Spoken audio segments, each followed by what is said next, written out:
Hi guys, last வீடியோவில் silver falls பார்த்ததோட முடிச்சிருந்தோம். Next நாங்கள் வந்த பிளேஸ் கொடைக்கானல் லேக்கோட வியூ பாயிண்ட். நாங்கள் ஃபஸ்ட் டே லேக் பார்க்க போகலை, தேர்ட் டே ரிட்டன் போகும்போது லேக் போய்க்கலான்னு விட்டுட்டோம். மேலே வந்துட்டு லேக்கோட வியூ பாயிண்ட் மட்டும் பார்த்துட்டு அப்படியே நாங்கள் கிளம்பிட்டோம். மார்னிங் வரப்போ வெயில் தெரியுதுன்ற மாதிரி சொல்லியிருந்தேன், பட் ஆஃப்டர்நூனுக்கு மேலே கிளைமேட் அப்படியே கூலிங்காக மாறிடுச்சு. அங்கேருந்து மேலே போகும்போது வழியில் ஒரு சின்ன வாட்டர் ஃபால்ஸ் பார்த்தோம். தண்ணி கம்மியாக இருந்தாலும் பார்க்க ரொம்ப அழகாக இருந்துச்சு.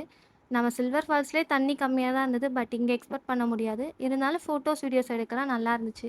அப்படியே ஃபால்ஸ் பக்கத்தில் போய் நின்று ஃபோட்டோ எடுத்தால் நல்லா இருக்குமேனு என் ஹஸ்பண்ட் சொல்ல கேட்காம போனேன்.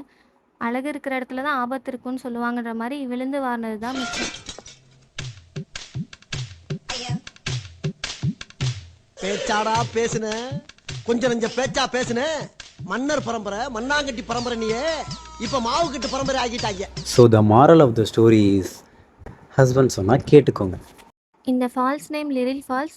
நீங்களும் என்ன மாதிரி விழுகாமல் பார்த்து பத்திரமா என்ஜாய் பண்ணிட்டு போங்க. அப்படியே அங்கேருந்து க்ரீன் வேலி வந்துட்டோம். இதுவும் ஒரு வியூ பாயிண்ட் தான். இங்கே ஷாப்ஸ்லாம் இருக்குது, நீங்கள் பர்ச்சேஸ் பண்ணால் இங்கே பண்ணிக்கலாம். நெக்ஸ்ட்டு எங்கெல்லாம் போனோம் என்ன பண்ணோன்றது அடுத்த வீடியோவில் அப்டேட் பண்ணுறேன். தேங்க்யூ.